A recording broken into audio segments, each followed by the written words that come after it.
Hey, what's up, guys? We are back again with a Mega Knight deck that is perfect for pushing up ladder. You never know what crazy creation you're going to be playing against, and this deck will keep you safe no matter the situation. If your opponent's going to have a bridge spam deck, they're going to constantly spam stuff into guards, witch spawning skeletons, and Mega Knights. They are not going to have a good time. Ram Riders, Hog Riders, Balloons, they'll get pulled by the Spear Goblin Hut or melted by the Inferno Dragon. And a lot of times on ladder, it's hard to get your win condition through if your opponent just has 17 different buildings. But Graveyard can get right on top of your opponent's tower with ease, and if they've got Mother Witch or something annoying, you can freeze it in last final seconds and just collect 2,000 damage, because that's how broken Graveyard Freeze is. But I'm not gonna lie, Inferno Dragon Freeze to finish off games is by far the most satisfying thing in Clash Royale. So let's go jump straight to some games and assert dominance. Don't forget to subscribe to the channel so you never miss out on any of the daily videos. And a huge thanks to everyone that's using creator code SirTag, making all the daily videos possible. We've got a game against a simple Jack, and we have the simplest plan possible. You go in for your Goblin Huts, you pierce their heart and their soul, and you make them super annoyed and just have nightmares of Spear Goblins for eternity. And when they do, they go in for units and they start spamming at the river, they overcommit, and go into a Mega Knight. Like that Archer Queen right there. That was wasted, bro. You just wasted one of your best possible cards in the game. Archer Queen is fundamentally unfair. Same thing with Golden Knight, and if you don't have that in cycle, look at the Spear Goblins doing damage to your tower. Simply because you just frivolously spam that and decide to use the ability into a Mega Knight. Boom. Butterfly effect. Ooh, not ideal. Definitely not what we wanted to see. If I can spawn some skeletons, though, I think we'll be able to distract the fisherman in time. Yes, sir. That's what I'm talking about. So there's a good chance that I have a huge counter push right now, and I'm not going to squander the opportunity. We're going to go for the graveyard. Bruh. Look at this dude. And I'll follow up with a freeze if possible. Oh, wait, why? Why do you have Dark Goblin with Royal Hogs? What? Did I miss the memo? I haven't seen a deck like this in forever. I'm going to freeze with the Inferno Dragon alive at 0 HP. Let's go! That tower went down at Yale Timber, guys. I'm so stoked. He is so angry, though. Oh, that's hilarious. I love running Inferno Dragon for that reason. The Flying Frog reaches his final form. He has heights of happiness that you guys have never seen before, and we've definitely won the game. Whenever you're playing against Royal Hogs and you secure an early tower, because you have Mega Knight and Goblin Hut, there's no way for your opponent to ever break through. That was easy claps, even against an Archer Queen, guys. That's exactly the way that we like to see it. And this Mega Knight deck, it's just so solid for ladder. Here we go, guys. Captain Crunch. We're ready to munch on your tower and eat you like a snack. I'm going to go in for the Goblin Hut here and just, you know, annoy you and peruse around and figure out what you got. If you are going to have a minor deck, I can kind of just ignore that. Look at this dude. Look at the top of his head. It's one of those cards that doesn't matter to me that much. And a lot of times you play against Lava Hound and you're like, okay, if I cycle my guards there, maybe I wish I had a little bit more elixir to spam in the right-hand lane when he overcommits with Skeleton Dragons like so. Since he doesn't have Skeleton Dragons in cycle, I feel very comfortable going in for the Mega Knight Inferno Dragon and then freezing on top of his Inferno Dragon if I can pull this off successfully. So this is what we were hoping for. Our Inferno Dragon right now is going to melt his because I had enough elixir, because I didn't waste elixir defending a miner. Look at how much damage the miner did to my tower. 'Tis but a scratch. And then look at how much damage I'm doing to him. There's a stark dichotomy, isn't there? That is the reason why you don't respond to miners that heal your tower when your opponent potentially have Lava Hound. You take towers, you assert the dominance, and then you move on to the next game because there's no way they're ever going to break through the Witch Inferno Dragon defense.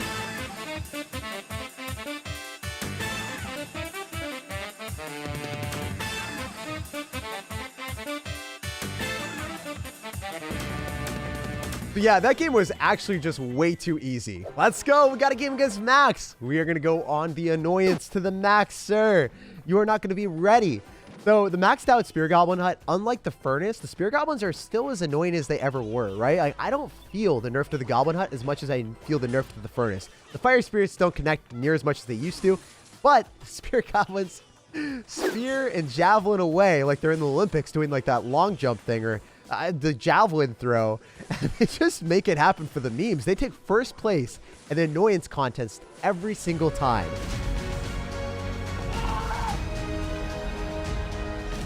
So I might freeze. This is looking pretty good. If we freeze on top of the tower, oh no, he didn't drop it far enough back. I was hoping he did. Oh yeah, you know, this is still decent. I'm gonna go for a witch here, and then I can Mega Knight. I don't know if he's going to go for a graveyard, so I had to go for the witch in the back in the same lane. Yeah, I know that the witch could die here. Why would you tornado? That's really weird. The good thing is the Mega Knight's got a lot of armor, so he's a beefy boy. He's not going to die anytime soon to that bomb. And we're chilling. Easy peasy lemon squeezy. Converting defense to offense relatively seamlessly. I'm going to save my elixir here. I'm not going to go in for a graveyard because I still didn't know what was lurking around the corner. You know, the guy could have a random P.E.K.K.A. in there for all I know, so I'm not going to mess around too much. Wonder if I have to go for guards. I think I do. If the Ice Wizard slows down the Goblin Hut production, then I'm not going to get a Spear Goblin Hut down in time. One eternity later. And if we don't get that Spear Goblin, we're just going to lose the hut. And I can't lose the hut. That's our baby maker. That's our money maker. We get so many Spear Goblins from that, guys. It's a lot of life left to give.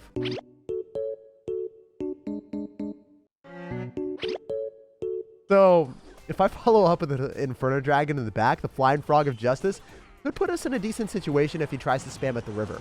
I love using freeze in combination with arrows and making sure that the Inferno Dragon can melt everything. The reason is any bait card, minions, bats, anything in the air just gets melted by arrows. So that's why it works so well with Inferno Dragon.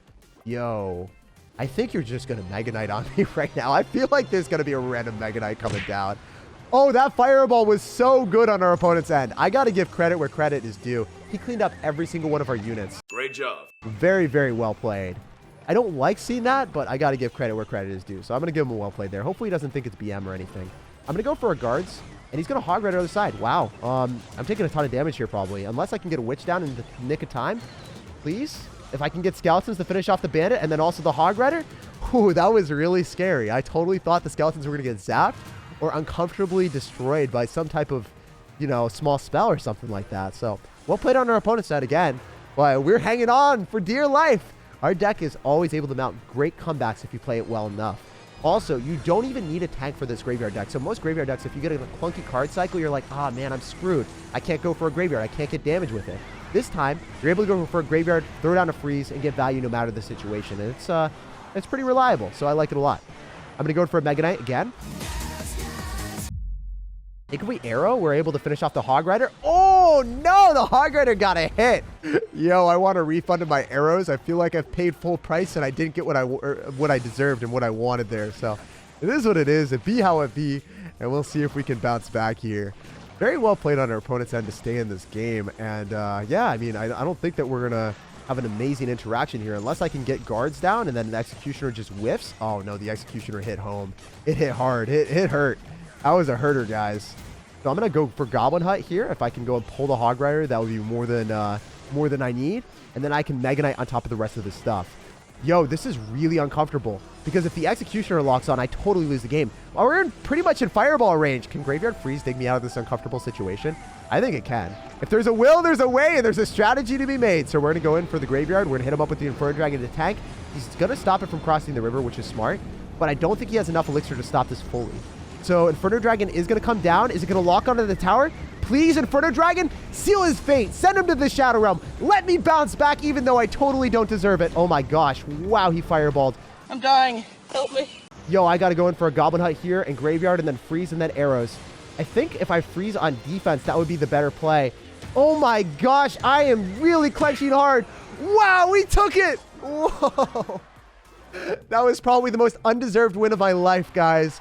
Not gonna lie, my opponent played so much better than me. The fireballs were clean, melting my Inferno Dragons and all of my stuff at the river. You know what? Sometimes you just win because of matchup. And honestly, it doesn't happen to me too often, but this was definitely one of those moments that I did not deserve to beat my opponent and the deck carried me. All right, we got a game against Tato. What's going on, man? Sauce out of good luck and drop some vibes. Maybe we can go for a Goblin Hut really early on and start spooking him with the Spear Goblins. Yo, he's going to give us the Mega Knight emote. He doesn't know that we've got Mega Knight, though, bro. You don't know that we're going to jump for joy on you like that. You aren't ready for it. So, whenever I see Furnace, I totally expect a double spawner deck. But this doesn't seem like a double spawner deck because he's got a Firecracker. Oh, I'm able to arrow. I'm going to hit it all. I'm going to hit it all, baby. That's what I'm talking about. Hitting the Furnace and the Firecracker in one fell swoop is exactly what I'm talking. Oh, I want a graveyard early. I want a graveyard so the skeletons. Please distract the Inferno Dragon. You had one job. Wait, if I'm able to freeze, please, please, please, please, please. You don't have future here. You are a failure. You can never make it. That was terrible. I'm trash. I'm garbage. That was unfortunate. Maybe the worst play in Clash Royale didn't dig me a grave. Might be running graveyard, but the grave situation is still going to be fine for us. If we go in for guards, we're able to stop the Hog Rider. I wonder if we're able to kill the Valkyrie too. Oh, man. I have to Inferno Dragon on the Inferno Dragon. Otherwise, we take way too much damage because the Inferno Dragon will melt mine. So it's not a good or convenient situation, but when you're stupid, you got to learn from your mistakes. You can't go in for graveyards like that and pray for your Inferno Dragon to get damage. That should never be a win condition, guys. Praying for Clash Royale cards, trying to motivate them to the utmost degree. That's not what we're going to do anymore, all right? We're going to try to, calculate our decisions and play a little bit more pensively, instead of frivolously spamming every single card every single second we can. All right. I think that our best bet in this type of scenario is in Double Elixir to wait and see what big spell he's going to have. So if you're going to Lightning, we'll be able to go in for the Witch and then follow up with Mega Knight and then potentially go in for the Graveyard afterward. Oh, okay. I'm going to freeze on everything right now. I need to freeze on everything. I repeat, I really need to freeze on everything. I think the Inferno Dragon's going to get distracted by the skeletons anyway, so I'm not that scared. No, we're chilling. We're vibing. Wow, that worked out wonderfully. The fact that I had to freeze on defense is a little bit inconvenient because now I can't catapult to freeze on him on offense, but I haven't seen any good graveyard counter besides guards, which should just die to arrows immediately, so I'll take that trade. Let's go. Like, what is he supposed to do? If I freeze and the Firecracker is the only card left alive, she should get fired from her job. She is the Firecracker after all, but she is not putting out any fires on the tower.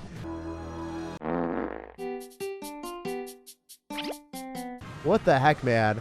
So I'm going to be able to Inferno Dragon here. Oh my gosh, that's actually 2 win conditions coming at me. I'm so uncomfy right now. I'm so incredibly uncomfy. What am I playing against? What is this abomination? Oh my goodness. It's hilarious at the same time, but it is an abomination. So I'm going to arrow here. I think the Firecracker is just useless, so we're going to pretend that it doesn't exist. And then we'll freeze and we'll win the game. Look at the Firecracker. She has won the award as the most useless card in the history of Clash Royale, literally accomplishing nothing for our opponent besides wasting elixir. Jumping into this one against David 2.0. Apparently, after he fought Goliath, he leveled up to David 2.0. And we're going to see if this man's going to be packing a Royal Giant after we see Electric Spirit. Hey, are you not going to be running Royal Giant? I feel like you should be. I'm not going to bother activating King Tower because that's the only thing that literally makes sense is if you go in for an Electric Spirit so early on and not care about the King Tower activation, you have to be packing Royal Giant. Or Expo, right? But with Goblin Cage, you're not going to be running an Expo deck. You got debated. What? What? No! I could have activated King Tower against Royal Hogs! This guy debated me on the next level. The mind games were astonishingly real, and wow, I paid the price. My mental will never recover from that situation where, as you can see, I'm a genius. Where I could have activated King Tower, but I didn't because I thought that this man totally had a Royal Giant deck. Anyway, I'm going to go in for the Graveyard. I don't know what we're playing against still. Like, this is very uncomfy for me to be in. I'm going to arrow on defense to kill the Spear Goblins. I could have arrowed on everything on his tower too, and that would have been a little bit better. There's no doubt in my mind. I'm going to split up my guards. 2 of them go towards the weaker tower, and I just don't love the situation. The thing that I do love is whenever we play against Royal Hogs, I've got a building and I've got a Mega Knight. So I don't necessarily need a Fireball. I don't need a Poison. I don't need any big spell. I won't ever have to really use my freeze. So I can go in for lower Goblin Huts for a bit and make sure that he's not able to snipe it with anything that he's got. I still don't know if this is the right decision. I should have dropped it in the further back because he's able to Earthquake the weaker tower here. Not going to, though, because then he won't be able to hit the Spear Goblins as they come out. Ooh, Electro Spirit's wasted. It's going to kill a single Spear Goblin. Let's go, guys. That's what I'm talking about. And he Earthquakes. This is getting better by the second. With Earthquake out of cycle, we might have free real estate to go in for that Graveyard Freeze. Let's freeze and seal the deal, baby.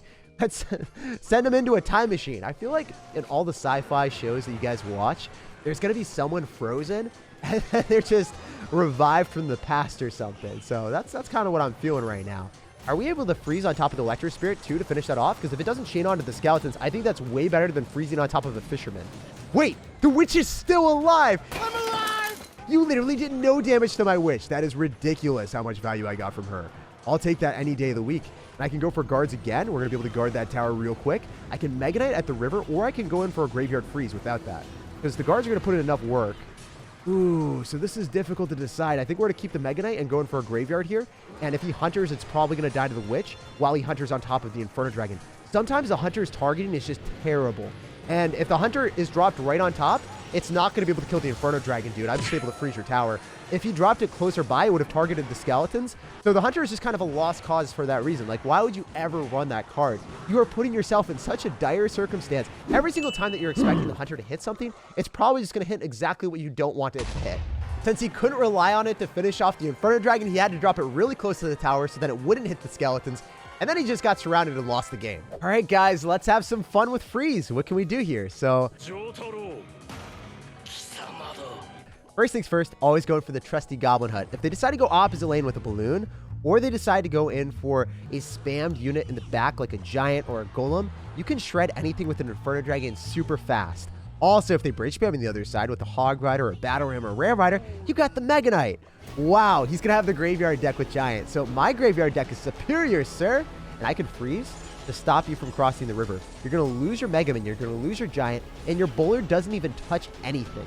The bowler fell so fast. He got Candlestick Bowled.